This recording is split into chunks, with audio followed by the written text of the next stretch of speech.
الحمد لله رب العالمين والصلاة والسلام على سيد الأنبياء والمرسلين أما بعد فأعوذ بالله من الشيطان الرجيم بسم الله الرحمن الرحيم الصلاة والسلام عليك يا رسول الله وعلى آلك وأصحابك يا حبيب الله الصلاة والسلام عليك يا نبي الله وعلى آلك وأصحابك يا نور الله. درس سیرت الحمدللہ ہمارا جاری ہے. نبی محترم شفیع معظم صلی اللہ تعالی علیہ وآلہ وسلم کی مبارک سیرت پر مشتمل مختصر سیرت النبی صلی اللہ علیہ وسلم جو امام عبد الغنی ابن عبد الواحد رحمۃ اللہ تعالی علیہ کی کتاب ہے، اس کا درس ہم سن رہے ہیں. نبی پاک صلی اللہ علیہ وسلم کے نسب مبارک کے حوالے سے، آپ علیہ السلام کی ولادت کے حوالے سے، آپ علیہ السلام کے والدین کے حوالے سے بکثرت باتیں الحمدللہ ہمیں اپنے پچھلے اسباق کے اندر سننے کی سعادت حاصل ہوئی. آخری جو ہماری گفتگو تھی وہ نبی پاک صلی اللہ علیہ وسلم کے مبارک ناموں کے حوالے سے جو احادیث طیبہ امام عبد الغنی رحمۃ اللہ تعالی علیہ نے ذکر کی ہیں انہیں ہم سن رہے تھے. ایک حدیث مبارکہ مزید آپ روایت کرتے ہیں جو انتہائی لذیذ اور انتہائی احلا من العسل یعنی شہد سے بھی زیادہ میٹھی ہے. فرماتے ہیں وَرَوَى جابر بن عبد اللہ رضی اللہ تعالی عنہما، جابر بن عبداللہ رضی اللہ تعالی عنہما روایت کرتے ہیں قال قال رسول اللہ صلی اللہ علیہ وسلم، فرماتے ہیں کہ رسول پاک صلی اللہ علیہ وسلم نے ارشاد فرمایا انا احمد، میں احمد ہوں، وَأَنَا محمد، میں محمد ہوں، وَأَنَا الْحَاشِرُ، میں حاشر ہوں، یعنی قیامت میں سب سے پہلے مجھے اٹھایا جائے گا اور لوگوں کو میرے قدموں پر یعنی میرے پیچھے اٹھایا جائے گا. وَأَنَا الْمَاحِي الَّذِي يَمْحُ اللَّهُ بِيَ الْكُفْرَ، اور میں ماحی یعنی مٹانے والا، وہ مٹانے والا کہ جس کے ذریعے اللہ پاک نے میرے ذریعے کفر کو مٹا دیا. فَإِذَا كَانَ يَوْمُ الْقِيَامَةِ لِوَاءُ الْحَمْدِ مَعِي، پچھلی جتنی باتیں تھیں وہ ساری گزر چکی، گفتگو ہو چکی، ابھی اگلا حصہ ہے. فرماتے ہیں کہ جب قیامت کا دن ہوگا تو لواء الحمد میرے ہاتھ میں ہوگا. حمد تعریف اور لواء یہ جھنڈے کو بولتے ہیں. قیامت کے دن جو حمد کا جھنڈا ہوگا نبی پاک صلی اللہ علیہ وسلم فرماتے ہیں وہ میرے ہاتھ میں ہوگا، یعنی صاحب لواء حمد نبی پاک صلی اللہ علیہ وسلم کی ذات گرامی ہوگی. یعنی آپ علیہ السلام کو ایسا جھنڈا دیا جائے گا کہ جو ایک تو آپ کی حمد کے اوپر دلالت کرے گا، آپ کی تعریف پر دلالت کرے گا. دوسرا یہ چونکہ آپ صلی اللہ تعالیٰ علیہ وآلہ وسلم مقام محمود پر کھڑے کیے جائیں گے، یعنی اس مقام پر کہ جس مقام کی تعریف کی جاتی ہے، تو اس وقت حمد کا جھنڈا نبی پاک صلی اللہ علیہ وسلم کے پاس ہوگا، یعنی آپ کی تمام کے تمام افراد تعریف کر رہے ہوں گے اور اس کے بعد آپ علیہ السلام کے ہاتھ میں یہ جھنڈا دیا جائے گا. اب یہ جھنڈا ہے کیا؟ تو امام قطب الدین حلبی رحمۃ اللہ تعالی علیہ یہ المورد العذب الحنی میں امام ابن سبع رحمۃ اللہ تعالی علیہ کی کتاب الخصائص، اس کے حوالے سے ایک روایت نقل کرتے ہیں کہ حضرت عبداللہ بن سلام رضی اللہ تعالی عنہ نے نبی پاک صلی اللہ علیہ وسلم سے اس جھنڈے کے بارے میں پوچھا کہ جھنڈا ہوگا کیسا، یہ جھنڈا ہوگا کیسا؟ تو ارشاد فرمایا کہ طولہ مسیرۃ الف سنۃ و 600 سنۃ، یعنی اس کا جو طول ہوگا، اس کی جو لمبائی ہوگی یہ 1600 سال کی مسافت پر ہوگی. ظاہر ہے کہ یہ اس وقت اربوں لوگ میدان محشر کے اندر موجود ہوں گے. حضرت آدم علیہ السلام سے لے کر تا قیامت جتنے افراد آنے ہیں سب میدان محشر کے اندر موجود ہیں، اور آپ علیہ السلام کا جو مبارک جھنڈا ہوگا یا آپ کے جو غلام دور دور ہوں گے ان تمام کے لیے ایک نشانی بنا ہوا ہوگا کہ آقا علیہ السلام اس طرف تشریف فرمائیں، ادھر پہنچ جائے سارے. وہ بہت بڑا ہونا چاہیے. تو وہ بہت بڑا، یعنی 1600 سال کی مسافت کے اوپر طول اتنا لمبا ہوگا، یہ بیان کیا. اور فرمایا کہ بنا ہوا یہ سرخ یاقوت سے ہوگا، اور اس کا جو دستہ ہوگا یہ سفید چاندی کا بنا ہوا ہوگا، اور اوپر سے جو حصہ مڑا ہوا ہوتا ہے جس پر پرچم باندھا جاتا ہے یا لگایا جاتا ہے، تو فرمایا کہ وہ زمرد جو سبز کلر کا ہوتا ہے اس طرح کا ہوگا. ٹھیک ہے، 3 طرح کے اس پہ پرچم لگے ہوں گے، ایک مشرق میں ہوگا، ایک مغرب میں ہوگا، اور ایک وسط کے اندر ہوگا، بیچ میں ہوگا، اور اس پر لکھا ہوا ہوگا لا الہ الا اللہ محمد رسول اللہ.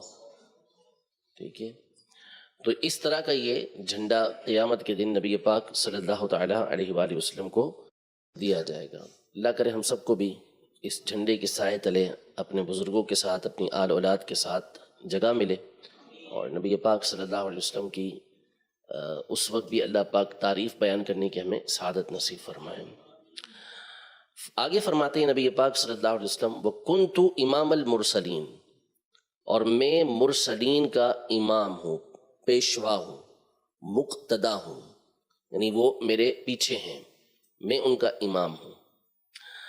امام آلوسی رحمۃ اللہ تعالی علیہ اور دیگر علماء نے اپنی اپنی کتابوں کے اندر یہ بات نقل کی ہے کہ نبی محترم صلی اللہ تعالی علیہ وآلہ وسلم کی ذات گرامی جب ابھی انسانوں کا وجود نہیں تھا، ان کی صرف روحیں موجود تھیں، تو عالم ارواح میں نبی پاک صلی اللہ علیہ وسلم انبیاء کرام علیہم السلام کی روحوں کی تربیت کیا کرتے تھے. حضور پاک صلی اللہ علیہ وسلم انبیاء کرام علیہ السلام کی روحوں کی تربیت کرتے تھے. ایک تو ویسے ہی اس اعتبار سے مقتدا پیشوا ہوئے، دوسرا نبی پاک صلی اللہ علیہ وسلم تمام انبیاء کرام علیہ السلام کو نماز پڑھانے والے، یعنی شب معراج آپ نے مسجد اقصیٰ میں سب کو نماز پڑھائی. ٹھیک، تو بائی اعتبار، اس اعتبار سے، اس لحاظ سے اور کئی لحاظ سے ہم گفتگو کر سکتے ہیں کہ نبی پاک صلی اللہ علیہ وسلم تمام انبیاء کے کیا ہیں؟ پیشوا ہے. یعنی پیشوا کا مطلب ہوتا ہے، امام کا مطلب ہوتا ہے جس کے پیچھے چلیں، جو سب سے افضل ہو، جو سب سے بڑھ کر ہو، اور وہ نبی پاک صلی اللہ علیہ وسلم کی ذات گرامی جس کے اندر کوئی شک و شبہ ہے ہی نہیں. آگے فرماتے ہیں نبی محترم صلی اللہ تعالی علیہ وآلہ وسلم وصاحب شفاعتہم، اور ان انبیاء کی شفاعت والا بھی میں ہی ہوں. ان انبیاء کی شفاعت والا بھی میں ہوں. اس کے ایک معنی تو یہ کیے گئے کہ نبی پاک صلی اللہ تعالی علیہ وآلہ وسلم چونکہ شفاعت کا دروازہ کھولیں گے، شفاعت کا دروازہ کھولیں گے، شفاعت کبریٰ کا، اسی کے بعد انبیاء کرام علیہم السلام بھی شفاعت کرنا شروع کریں گے. تو اس اعتبار سے فرمایا صاحب شفاعتہم کہ ان کی، یعنی انبیاء کی شفاعت کا بھی میں ہی صاحب ہوں، میں ہی شفاعت والا ہوں، کہ میرے ہی ذریعے آگے شفاعت کا دروازہ کھلے گا اور سب شفاعت کریں گے. لیکن امام اہل سنت رحمۃ اللہ تعالی علیہ اپنی کتاب المعتقد کے حاشیے میں آپ نے بڑی خوبصورت بات فرمائی ہے. آپ نے فرمایا کہ احادیث طیبہ کے مطالعے سے، دیگر احادیث طیبہ کی روشنی میں ہمارے سامنے اس کا ایک اور لطیف اور ایک اور لذیذ، ایک اور حلف، میٹھا معنی موجود ہے، بڑا خوبصورت معنی اس کا موجود ہے. صاحب شفاعتہم، میں ان کی شفاعت والا ہوں. اس کا مطلب یہ ہے کہ آپ فرماتے ہیں امام سنت رحمۃ اللہ تعالی علیہ کہ کل بروز قیامت اللہ پاک کی بارگاہ میں صرف 2 ہی ہستیاں شفاعت کریں گی. اللہ پاک کی بارگاہ میں صرف 2 ہستیاں شفاعت کریں گی. ایک قرآن، کہ قرآن جو ہے وہ شفیع بن کر آئے گا، شفیع لاصحاب، جو قرآن پڑھنے والا ہے اس کے لیے وہ شفیع بن کر آئے گا. قرآن اللہ پاک کی بارگاہ میں براہ راست سفارش کرے گا. اور دوسری ذات نبی پاک صلی اللہ علیہ وسلم کی ذات گرامی کی ہے کہ براہ راست اللہ پاک کی بارگاہ میں انہوں نے ہی شفاعت کرنی ہے. اب رہے دیگر انبیاء کرام علیہم السلام، صحابہ کرام علیہم رضوان، اہل بیت اطہار، شہداء، علماء، صلحاء، حافظ قرآن، دیگر افراد، ان کی جو شفاعت ہے یہ براہ راست نہیں ہوگی، بلکہ یہ سارے کے سارے جس کی بھی سفارش کرنا چاہیں گے اسے نبی پاک صلی اللہ علیہ وسلم کی بارگاہ میں لے کر آئیں گے، اور نبی پاک صلی اللہ علیہ وسلم اس کی سفارش اللہ پاک کی بارگاہ میں کریں گے۔ یہ معنی ہے صاحب شفاعتہم کی۔ فرماتے ہیں کہ سب تمہارے ہی در کے راستے ہیں، ایک تم ہی راہ خدا ہو کہ اللہ کی طرف جو راہ جاری ہے وہ نبی پاک صلی اللہ علیہ وسلم کی ذات گرامی، باقی سارے کے سارے نبی پاک صلی اللہ علیہ وسلم کی طرف آئیں گے، ٹھیک ہے۔ تو صاحب شفاعتہم کے ایک معنی یہ بیان کیے ہیں۔ وَسَمَّاهُ اللَّهُ فِي كِتَابِهِ الْعَزِيزِ بَشِيرًا وَنَذِيرًا وَرَؤُوفًا وَرَحِيمًا وَرَحْمَةً لِّلْعَالَمِينَ صلی اللہ علیہ وسلم۔ فرماتے ہیں امام عبد الغنی رحمۃ اللہ تعالی علیہ کہ اللہ پاک نے نبی پاک صلی اللہ علیہ وسلم کا نام اپنی کتاب عزیز کے اندر یعنی قرآن پاک میں بشیر بیان کیا، نذیر بیان کیا، یا ایہا النبی انا ارسلناک شاہدا ومبشرا ونذیرا، اے غیب بتانے والے ہم نے آپ کو شاہد بنا کر بھیجا، گواہ بنا کر بھیجا، اور آپ کو بشیر بنا کر بھیجا یعنی خوشخبری سنانے والا، اور نذیر یعنی ڈر سنانے والا، یہ بنا کر بھیجا آپ کو۔ تو یہ اور مقامات پر بھی بشیر و نذیر اللہ پاک نے نبی پاک صلی اللہ علیہ وسلم کو فرمایا ہے۔ رؤوف، لقد جاءکم رسول من انفسکم عزیز علیہ ما عنتم حریص علیکم بالمؤمنین رؤوف الرحیم، کہ بلا شبہ تمہارے درمیان تم ہی میں سے ایک عظیم الشان رسول تشریف لے کر آئے جن پر تمہارا مصیبت میں پڑنا گراں گزرتا ہے، بھاری لگتا ہے، تمہاری بھلائی کے بہت چاہنے والے ہیں، اور بالخصوص مومنوں پر تو کمال کمال مہربان ہیں، ٹھیک ہے۔ تو اس میں اللہ پاک نے نبی پاک صلی اللہ علیہ وسلم کے دو نام ذکر کیے، رؤوف و رحیم، ٹھیک ہے۔ ورحمۃ للعالمین، اور نبی پاک صلی اللہ علیہ وسلم کا نام کیا ذکر کیا؟ رحمۃ للعالمین، کہ آپ تمام عالمین کے لیے رحمت، مشہور و معروف آیت وما ارسلناک الا رحمۃ للعالمین، ٹھیک ہے۔ یہ چند باتیں ذکر کی انہوں نے، ورنہ قرآن مجید فرقان حمید میں صراحتاً اور اشارتاً حضور پاک صلی اللہ علیہ وسلم کے بہت سارے نام موجود ہیں۔ المزمل، المدثر، یہ نبی پاک صلی اللہ تعالیٰ علیہ وآلہ وسلم کے مبارک نام ہے جو صراحتاً قرآن مجید فرقان حمید کے اندر موجود ہیں۔ یہ میں بیان کر چکا ہوں کہ اللہ پاک نے نبی پاک صلی اللہ علیہ وسلم کو اپنے بہت سارے نام عطا فرمائے ہیں۔ امام یوسف بن اسماعیل نبہانی رحمۃ اللہ تعالیٰ علیہ نے اس پر مستقل ایک کتاب لکھی ہے جس میں 80 سے زائد وہ نام ذکر کیے ہیں نبی پاک صلی اللہ علیہ وسلم کے جو خود اللہ پاک کے نام ہیں، اور اللہ پاک نے وہ نام نبی پاک صلی اللہ علیہ وسلم کو بھی عطا فرمائے ہیں، ٹھیک ہے۔ یہاں تک گفتگو نبی محترم صلی اللہ تعالیٰ علیہ وآلہ وسلم کی کہ جو نام مبارک تھے اس پر ہوئی۔ اب چونکہ ترتیب وار چل رہے ہیں تو حضور پاک صلی اللہ علیہ وسلم کی مکی زندگی کے حوالے سے کچھ باتیں ذکر کر رہے ہیں۔ فرماتے ہیں فصل، یہ جو چیپٹر ہے، نشأتہ صلی اللہ علیہ وسلم بمکہ، حضور پاک صلی اللہ علیہ وسلم کی مکے میں نشو و نما یعنی آپ مکے میں جو زندگی آپ نے گزاری وہ، وخروجہ مع عمہ ابی طالب الی الشام وزواجہ بخدیجہ، یعنی اس چیپٹر کے اندر ہم ایک تو نبی پاک صلی اللہ علیہ وسلم کی مکی زندگی کے بارے میں سنیں گے، دوسرا آپ کا اپنے چچا ابو طالب کے ساتھ شام کی طرف جانا، ملک شام کی طرف جانا اس حوالے سے، اور نبی پاک صلی اللہ علیہ وسلم کا حضرت سیدہ خدیجہ رضی اللہ تعالی عنہا سے نکاح کرنا اس حوالے سے اس میں بیان کیا جائے گا۔ فرماتے ہیں وَنَشَأَ رسول اللہ صلی اللہ علیہ وسلم یتیماً یکفلہ جدہ عبد المطلب وبعدہ عمہ ابو طالب بن عبد المطلب، یعنی رسول پاک صلی اللہ علیہ وسلم کی جو نشو و نما ہوئی اس حال میں ہوئی کہ آپ علیہ السلام یتیم تھے، یعنی یتیم ویسے نبی پاک صلی اللہ علیہ وسلم کو یتیم کے نہیں پکار سکتے، یہ جائز نہیں ہے۔ یہاں یتیم کا معنی یہ کہ آپ علیہ السلام کے والد صاحب جو تھے وہ آپ کی پیدائش سے پہلے ہی انتقال کر گئے تھے، تو یوں آپ کے اوپر یتم کا اطلاق کیا جاتا ہے، یتیم ہونے کا، ورنہ براہ راست نبی پاک صلی اللہ علیہ وسلم کو یتیم کہہ کے پکارنا یہ حرام ہے، ٹھیک ہے۔ اعلیٰ حضرت امام علیہ سنت کا اس پر تفصیلی فتویٰ موجود ہے۔ آپ کی جو پرورش کی وہ آپ کے دادا حضرت عبد المطلب رضی اللہ تعالی عنہ نے کی۔ ایک روایت کے مطابق 8 سال کی عمر تک انہوں نے نبی پاک صلی اللہ علیہ وسلم کی کفالت کی اور آپ علیہ السلام کی پرورش کا شرف حاصل کیا، تھے دادا آپ کے، مرتبہ تھا ان کا لیکن نبی پاک صلی اللہ علیہ وسلم کی پرورش کا موقع ملا تو یہ خود ان کے لیے کیا ہے؟ شرف ہے. خود ان کے لیے شرف ہے کہ نبی پاک صلی اللہ تعالی علیہ وآلہ وسلم نے ان کو یہ اعزاز بخشا، یہ سعادت حاصل ہوئی کہ انہوں نے نبی پاک صلی اللہ علیہ وسلم کی پرورش کی دنیاوی اعتبار سے. ورنہ ظاہر ہے کہ جو بھی ہے سرکار علیہ الصلوۃ والسلام کے در سے ہی پلتا ہے، اول آخر سب.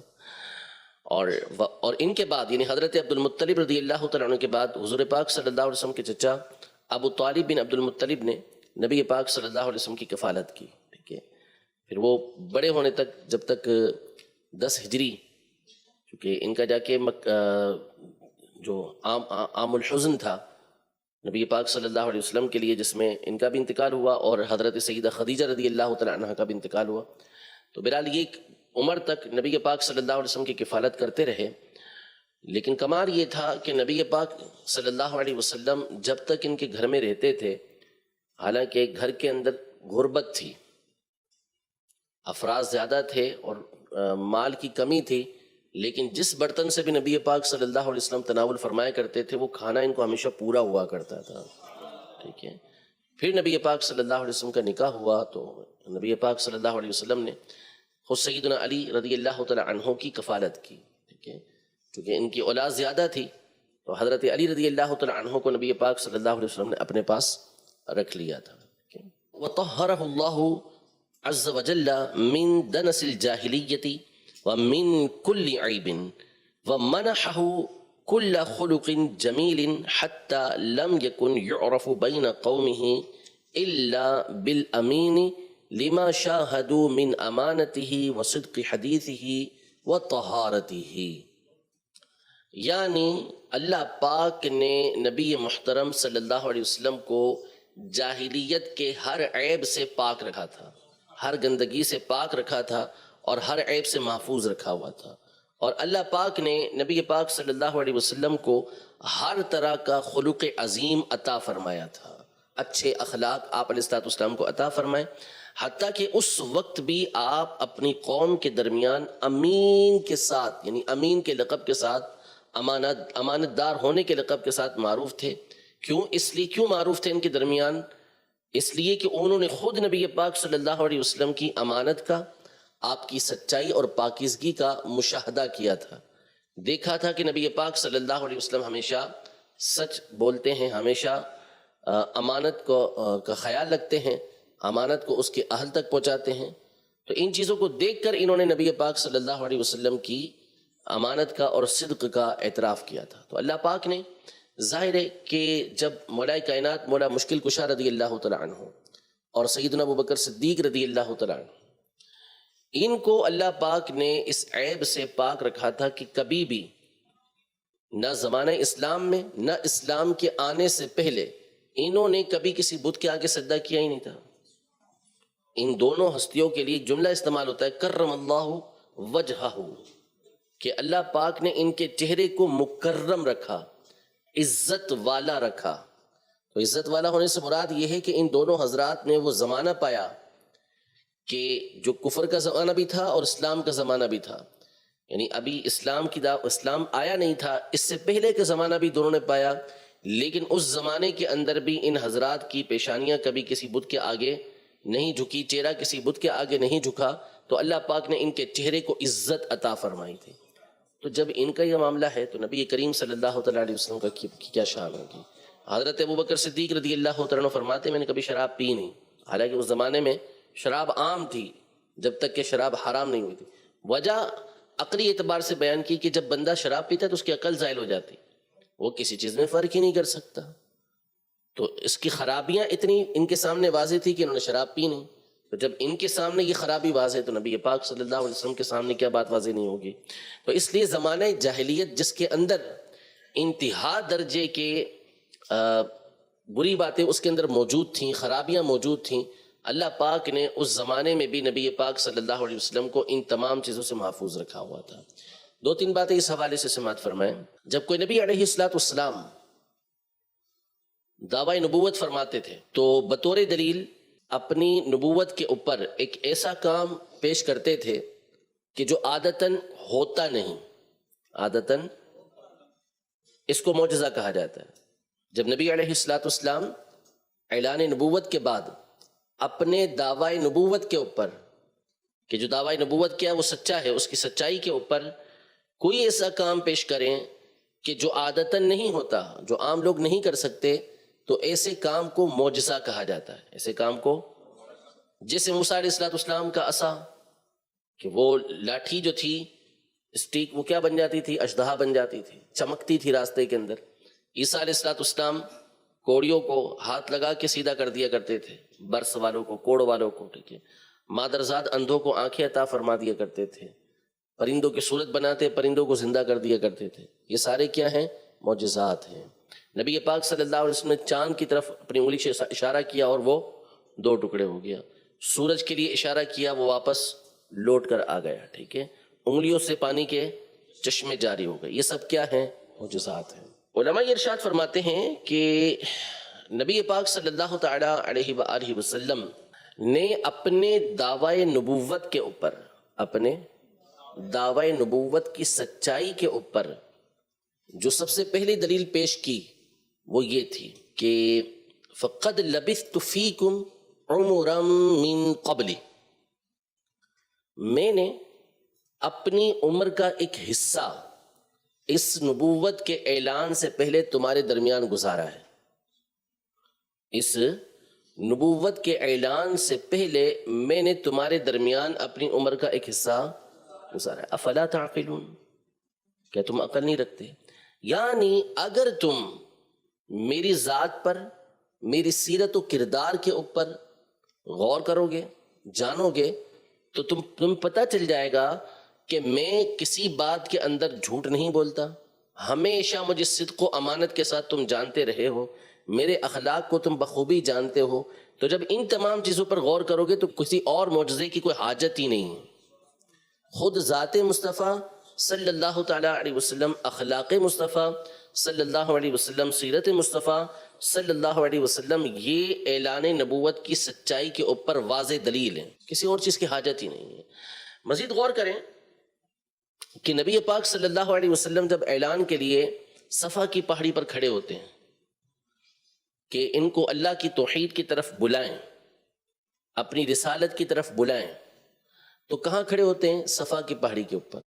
صفا کی پہاڑی کوئی وہ کیٹو والی پہاڑی نہیں ہے، بہت لمبی چوڑیوں کے پیچھے پتہ ہی نہ چلے، چھوٹا سا پہاڑ ہے، وہ بہت بڑا پہاڑ نہیں ہے۔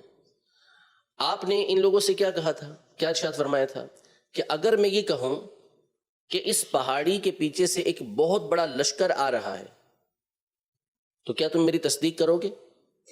انہوں نے بیک زبان کیا کہا تھا کہ ہم آپ کی تصدیق کریں گے، اس لیے کہ ہم نے آپ کو کبھی جھوٹ بولتے ہوئے دیکھا ہی نہیں۔ یعنی صفا کی پہاڑیوں کے پیچھے سے اس وقت لشکر کا آنا بہت مشکل تھا، اور اگر آتا تو کیا تھا؟ سب کو نظر آتا۔ اس کے باوجود نبی پاک صلی اللہ تعالیٰ علیہ وآلہ وسلم ایک مثال دے کے فرما رہے ہیں کہ اگر اس صفا کی پہاڑی کے پیچھے سے کوئی لشکر آ رہا ہو اور میں اس کی خبر دوں تو تم میری تصدیق کرو گے؟ وہ کیا کہتے ہیں کہ تصدیق کریں گے، اگرچہ کہ مشکل نظر آ رہا ہے لیکن اس لیے آپ کی تصدیق کریں گے کہ آپ نے ہمیشہ سچ بولا، ٹھیک ہے۔ تو اس وقت آپ کو سچائی کے ساتھ جانتے تھے، لیکن جب اعلان نبوت فرمایا تو پھر کیا ہوا؟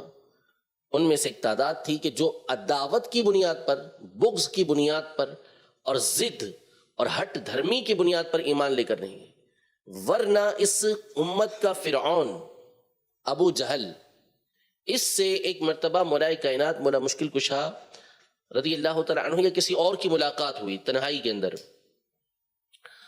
تو اس سے پوچھا کہ کیا تم محمد صلی اللہ تعالیٰ علیہ وآلہ وسلم کو جھوٹا سمجھتے ہو؟ کہ نعوذ باللہ وہ جھوٹ بولتے ہیں، اس طرح کی وحی وغیرہ جو آتی ہے، جو خبریں یہ دیتے ہیں۔ تو اس نے کہا میں جھوٹا نہیں سمجھتا، میں جھوٹا سچ بولتے ہیں، سچ بولتے ہیں۔ تو کہا پھر تم کیوں انکار کرتے ہو؟ سب سے بڑا دشمن ہے، تنہائی میں کیا کہہ رہا ہے؟ سچ بولتے ہیں، وہ جھوٹ نہیں بولتے، وہ جو دعویٰ کر رہے ہیں ٹھیک ہے، درست دعویٰ ہے، تو پھر انکار کیوں کرتے ہو؟ تو کہا کہ یہ بنو ہاشم ہے، اور بنو ہاشم کے پاس کعبے کے سارے اختیارات موجود ہیں، تولیت ان کے پاس موجود ہے، حاجیوں کی مہمان نوازی یہ کرتے ہیں، اب نبوت بھی ان کے درمیان چلی جائے گی، تو ہمارے پاس رہے گا کیا؟ تو اس بنیاد پر اس نے نبی پاک صلی اللہ علیہ وسلم کو جھٹلایا، ورنہ سب سے بڑا دشمن بھی اس بات کا قائل تھا کہ نبی پاک صلی اللہ تعالیٰ علیہ وآلہ وسلم سچے اور سچے ہی ہیں. ٹھیک ہے. اسی طرح آپ امانت دیکھیں کہ ایک امانت کب کی ہے؟ جب اعلان نبوت نہیں فرمایا، اس وقت بھی کیا معروف ہے؟ امین معروف ہے. ہجرت ہو رہی ہے، ہجرت کے وقت ہر قبیلے کا جو شخص ہے وہ کیا ہے؟ تلوار لے کے باہر کھڑا ہوا ہے. نیت کیا کی ہوئی ہے؟ کہ نعوذ باللہ ان کو شہید کر دیں گے. ٹھیک ہے. نبی پاک صلی اللہ علیہ وسلم کیا کرتے ہیں؟ حضرت علی رضی اللہ تعالی عنہ کو اپنے بستر پر سلاتے ہیں اور ان کو کیا سپرد کرتے ہیں؟ امانتیں، کہ یہ امانتیں ان کو لوٹا دینا اور مدینہ منورہ آ کے مجھ سے مل جانا. حضرت علی رضی اللہ تعالی عنہ کی محبت، ان کی عقیدت، ان کی جان ساری سب اپنی جگہ پر، کہ کس طرح انہوں نے نبی پاک صلی اللہ علیہ وسلم کے بستر پر آرام کیا، اور فرماتے ہیں ایسی بہترین نیند کبھی نہیں آئی. سب اپنی جگہ پر. لیکن ابھی ہماری جو گفتگو ہے وہ اس پر ہے کہ کفار جو خون کے پیاسے ہیں، اس کے باوجود امانتیں کس کے پاس رکھوا رہے ہیں؟ یعنی دعوی نبوت کا انکار کر رہے ہیں، حضور علیہ الصلوۃ والسلام کی نعوذ باللہ تکذیب کر رہے ہیں، لیکن اس کے باوجود آپ علیہ الصلوۃ والسلام کے پاس امانتیں رکھوا رہے ہیں کہ یہ امانت میں کبھی خیانت کر ہی نہیں سکتے. ٹھیک ہے. تو ہمیشہ نبی پاک صلی اللہ علیہ وسلم کی سچائی، آپ کی امانت داری اور اس طرح کے اخلاق کریمہ کے یہ کفار بھی کیا رہے؟ گواہ رہے، اور اس کی گواہی دیتے رہے، اس کے معترف رہے، لیکن اپنی ہٹ دھرمی کی وجہ سے یہ لوگ ایمان لے کر نہیں آئے. ٹھیک ہے.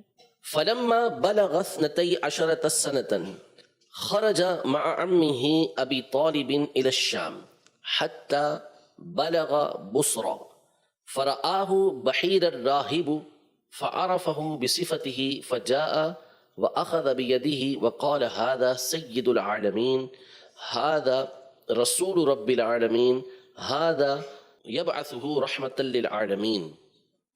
یعنی جب آپ کی عمر 12 سال کی ہوئی صحیح قول کے مطابق، تو آپ اپنے چچا ابو طالب کے ساتھ ملک شام کی طرف نکلے. یعنی پہلا سفر نبی پاک صلی اللہ علیہ وسلم نے ملک شام کی طرف اختیار کیا. ویسے آپ علیہ الصلوۃ والسلام کے اگلے سفر کا بھی تذکرہ آ رہا ہے کہ آپ نے ملک شام کی طرف دوسرا سفر جو اختیار کیا وہ حضرت خدیجہ رضی اللہ تعالی عنہا سے نکاح سے پہلے آپ نے کیا. اس وقت آپ کی عمر 25 سال سے کچھ کم تھی. اور اس کے علاوہ بھی نبی پاک صلی اللہ علیہ وسلم نے قلیل سفر اور کیے ہیں، سفر بہت زیادہ نہیں ہیں آپ علیہ الصلوۃ والسلام کے. یعنی آپ کے اسفار جو ہیں وہ 2 دفعہ ملک شام کی طرف جانا ہے، اور بعض نے یہ ذکر کیا ہے کہ آپ علیہ الصلوۃ والسلام 2 دفعہ یمن بھی تشریف لے کر گئے، اور ایک روایت کے اندر اشارتاً آپ علیہ الصلوۃ والسلام کا بحرین کی طرف جانا بھی مذکور ہے. ٹھیک ہے. لیکن واضح نہیں ہے اس کے اندر. تو پہلی مرتبہ 12 سال کی عمر میں اپنے چچا ابو طالب کے ساتھ نبی پاک صلی اللہ تعالی علیہ وآلہ وسلم ملک شام کی طرف گئے. جب بصرہ کے مقام پر پہنچے، شہر ہے، اس مقام پر پہنچے، تو وہاں ایک راہب تھا بحیرہ. تو اس وقت تک چونکہ نبی پاک صلی اللہ علیہ وسلم نے اعلان نبوت نہیں فرمایا تھا، اس وقت تک لوگوں پر لازم تھا کہ جو دین عیسائیت ہے، یعنی عیسیٰ علیہ السلام جو دین لے کر آئے تھے، اس کی جو صحیح تعلیمات ہیں اس وقت تک اس پر عمل کرنا ضروری تھا. تو یہ جو بحیرہ راہب تھے یہ اسی دین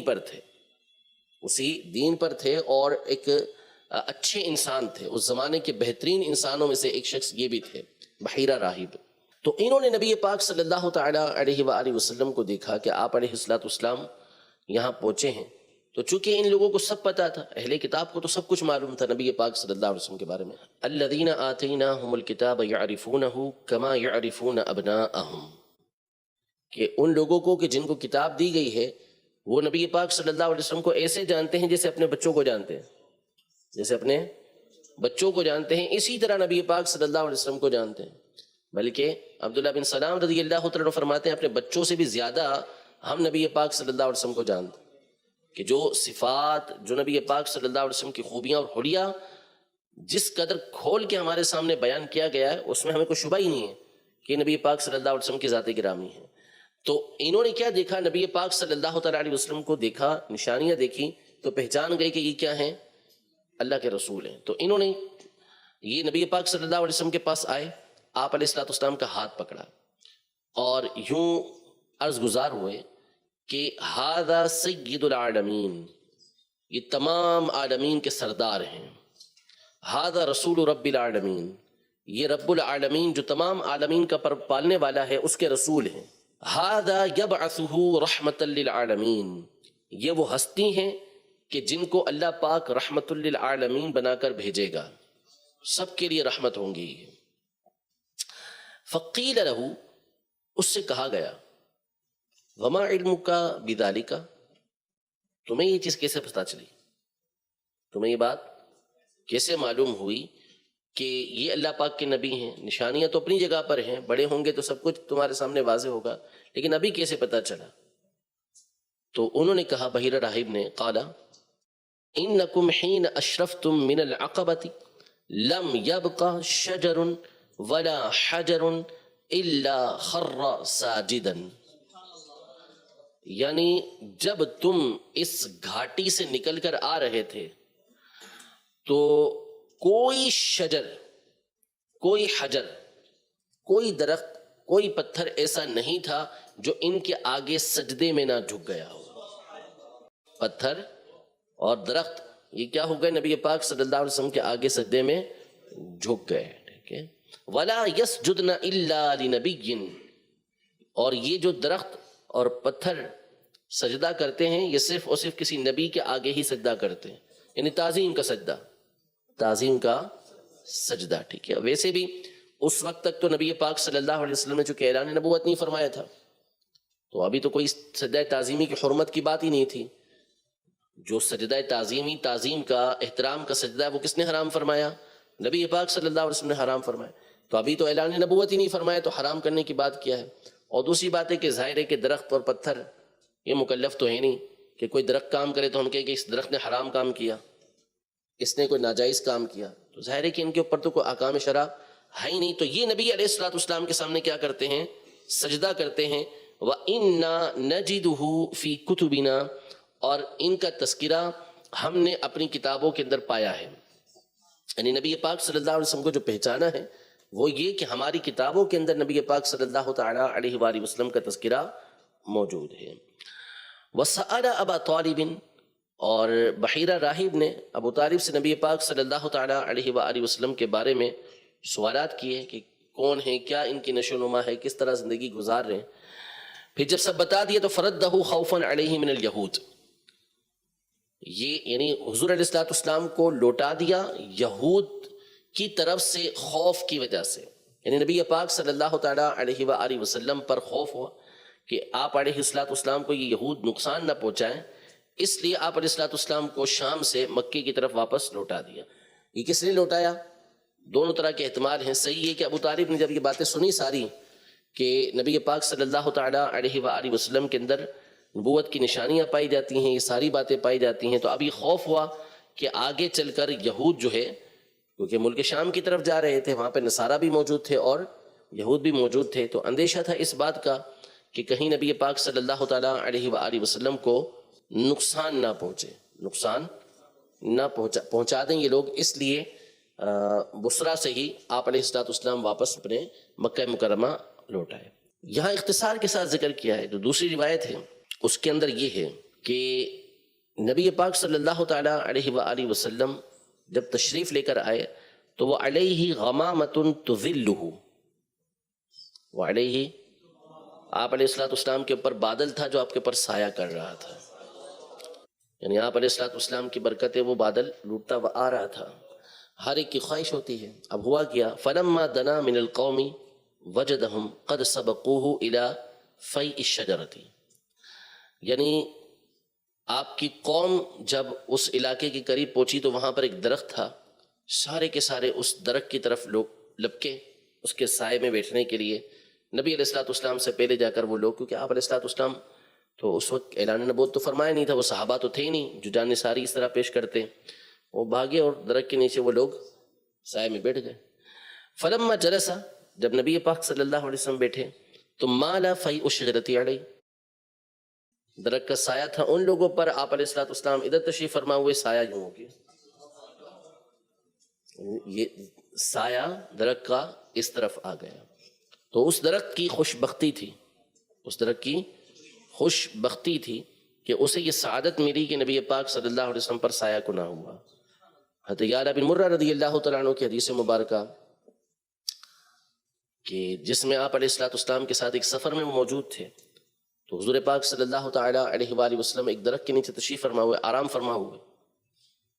تو وہ درخت چلتا ہوا آیا، جڑیں اکھاڑ کر بارگاہ رسالت میں چلتا ہوا پہنچا. آپ علیہ السلام آرام فرماتے. ایک روایت کے مطابق وہ آپ علیہ السلام پر جھک گیا، اور ایک روایت کے مطابق اس نے طواف کیا حضور پاک صلی اللہ علیہ وسلم اس درخت نے. تو جب حضور پاک صلی اللہ علیہ وسلم بیدار ہوئے تو حضرت یعلا بن مرہ رضی اللہ تعالیٰ عنہ نے پوچھا کہ میں نے آج عجیب معاملہ دیکھا کہ یہ درخت جڑیں اکھاڑ کر آپ کی طرف آیا اور وہ جھک گیا آپ علیہ السلام کے اوپر. تو حضور پاک صلی اللہ علیہ وسلم نے ارشاد فرمایا کہ اس درخت نے اپنے رب سے یعنی اللہ عز و جل سے اجازت طلب کی تھی کہ وہ میری بارگاہ میں حاضر ہو کے سلام عرض کرے. تو اللہ پاک نے اسے اس کی اجازت مرحمت فرمائی. تو وہ چلتا ہوا آیا، سلام پیش کیا اور واپس اپنی جگہ پر چلا گیا. یہ نبی پاک صلی اللہ تعالیٰ علیہ وآلہ وسلم کے پہلے سفر کا تذکرہ ہے. اگلا جو سلسلہ ہے یہی ہے مکی زندگی کا. اس میں نبی پاک صلی اللہ تعالیٰ علیہ وسلم کے دوسرے ملک شام کی طرف دوسرے سفر کا تذکرہ ہے، اور اس میں بھی اس طرح کے واقعات پیش آئے تھے. وہ انشاءاللہ تبارک و تعالیٰ ہم اپنے اگلے درس کے اندر سنیں گے. رب العزت جل وعلا ہم سب کو نبی محترم صلی اللہ تعالیٰ علیہ وآلہ وسلم کی سیرت طیبہ کا، آپ علیہ السلام کی کے فضائل و کمالات کا، آپ کے اخلاق کریمہ کا ہمیشہ بیان کرتے رہنے کی توفیق عطا فرمائے. ذوق و شوق اللہ پاک عطا فرمائے، اور اللہ جل شانہ ہمیں نبی پاک صلی اللہ تعالیٰ علیہ وآلہ وسلم کی برکات میں سے، آپ کی شفاعت خاصہ میں سے حصہ نصیب فرمائے. آمین.